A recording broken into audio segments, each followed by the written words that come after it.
नमस्कार, आदाब, सत श्री अकाल। मैं हूं वाहिद अली खान और मेरे पास अब तक की सबसे बड़ी खबर आ रही है शेफाली जरीवाला को लेकर। जी हां, कांटा लगा गर्ल तकरीबन 43 वर्षीय शेफाली जरीवाला को आज शाम को बेलीव्यू अस्पताल में भर्ती कराया गया, लेकिन इस अस्पताल में उनकी मृत्यु हो गई। जी हां, उनका निधन हो गया। शेफाली जरीवाला अब हमारे बीच में नहीं रही। जी हां, कांटा लगा गर्ल, कांटा लगा से उन्होंने बॉलीवुड में और फिल्म इंडस्ट्री में एंट्री की थी। उसके बाद उन्होंने काफी नाम और सक्सेस कमाया। 43 वर्ष की शेफाली जरीवाला अब हमारे बीच में नहीं रही। कहा यह जा रहा है कि बेलीव्यू में जब उनको मृत घोषित किया गया, उसके बाद पोस्टमार्टम के लिए उनकी जो डेड बॉडी है वो कूपर अस्पताल ले जाया गया है। उनके पति पराग त्यागी से लगातार हम संपर्क करने की कोशिश कर रहे हैं, लेकिन पराग हमारे संपर्क में नहीं आ पा रहे हैं। लेकिन सूत्रों की माने, इसमें मैं आपको बता दूं कि आधिकारिक पुष्टि अभी तक नहीं हुई है, ना ही डॉक्टर से हमारी बातचीत हुई है, लेकिन सूत्रों के हवाले से माने तो जानकारी ये पुख्ता है कि शेफाली जरीवाला 43 वर्षीय शेफाली जरीवाला अब हमारे बीच में नहीं रही। उनकी मौत का, उनके निधन का कारण अभी तक पता नहीं चला।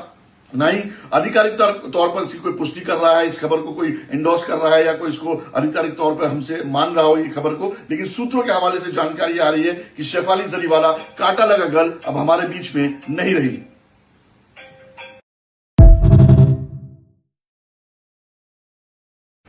नमस्कार, आदाब, सत श्री अकाल। मैं हूं वाहिद अली खान और मेरे पास अब तक की सबसे बड़ी खबर आ रही है शेफाली जरीवाला को लेकर। जी हां, कांटा लगा गर्ल तकरीबन 43 वर्षीय शेफाली जरीवाला को आज शाम को बेलीव्यू अस्पताल में भर्ती कराया गया, लेकिन इस अस्पताल में उनकी मृत्यु हो गई। जी हां, उनका निधन हो गया। शेफाली जरीवाला अब हमारे बीच में नहीं रही। जी हां, कांटा लगा गर्ल, कांटा लगा से उन्होंने बॉलीवुड में और फिल्म इंडस्ट्री में एंट्री की थी। उसके बाद उन्होंने काफी नाम और सक्सेस कमाया। 43 वर्ष की शेफाली जरीवाला अब हमारे बीच में नहीं रही। कहा यह जा रहा है कि बेलीव्यू में जब उनको मृत घोषित किया गया, उसके बाद पोस्टमार्टम के लिए उनकी जो डेड बॉडी है वो कूपर अस्पताल ले जाया गया है। उनके पति पराग त्यागी से लगातार हम संपर्क करने की कोशिश कर रहे हैं, लेकिन पराग हमारे संपर्क में नहीं आ पा रहे हैं। लेकिन सूत्रों की माने, इसमें मैं आपको बता दूं कि आधिकारिक पुष्टि अभी तक नहीं हुई है, ना ही डॉक्टर से हमारी बातचीत हुई है, लेकिन सूत्रों के हवाले से माने तो जानकारी ये पुख्ता है कि शेफाली जरीवाला 43 वर्षीय शेफाली जरीवाला अब हमारे बीच में नहीं रही। उनकी मौत का, उनके निधन का कारण अभी तक पता नहीं चला।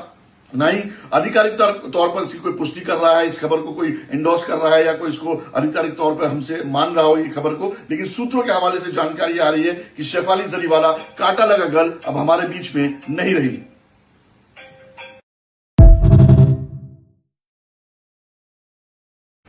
नमस्कार, आदाब, सत श्री अकाल। मैं हूं वाहिद अली खान और मेरे पास अब तक की सबसे बड़ी खबर आ रही है शेफाली जरीवाला को लेकर। जी हां, कांटा लगा गर्ल तकरीबन 43 वर्षीय शेफाली जरीवाला को आज शाम को बेलीव्यू अस्पताल में भर्ती कराया गया, लेकिन इस अस्पताल में उनकी मृत्यु हो गई। जी हां, उनका निधन हो गया। शेफाली जरीवाला अब हमारे बीच में नहीं रही। जी हां, कांटा लगा गर्ल, कांटा लगा से उन्होंने बॉलीवुड में और फिल्म इंडस्ट्री में एंट्री की थी। उसके बाद उन्होंने काफी नाम और सक्सेस कमाया। 43 वर्ष की शेफाली जरीवाला अब हमारे बीच में नहीं रही। कहा यह जा रहा है कि बेलीव्यू में जब उनको मृत घोषित किया गया, उसके बाद पोस्टमार्टम के लिए उनकी जो डेड बॉडी है वो कूपर अस्पताल ले जाया गया है। उनके पति पराग त्यागी से लगातार हम संपर्क करने की कोशिश कर रहे हैं, लेकिन पराग हमारे संपर्क में नहीं आ पा रहे हैं। लेकिन सूत्रों की माने, इसमें मैं आपको बता दूं कि आधिकारिक पुष्टि अभी तक नहीं हुई है, ना ही डॉक्टर से हमारी बातचीत हुई है, लेकिन सूत्रों के हवाले से माने तो जानकारी ये पुख्ता है कि शेफाली जरीवाला 43 वर्षीय शेफाली जरीवाला अब हमारे बीच में नहीं रही। उनकी मौत का, उनके निधन का कारण अभी तक पता नहीं चला। ना ही आधिकारिक तौर पर इसकी कोई पुष्टि कर रहा है, इस खबर को कोई एंडोर्स कर रहा है या कोई इसको आधिकारिक तौर पर हमसे मान रहा हो ये खबर को, लेकिन सूत्रों के हवाले से जानकारी आ रही है कि शेफाली जरीवाला कांटा लगा गर्ल अब हमारे बीच में नहीं रही।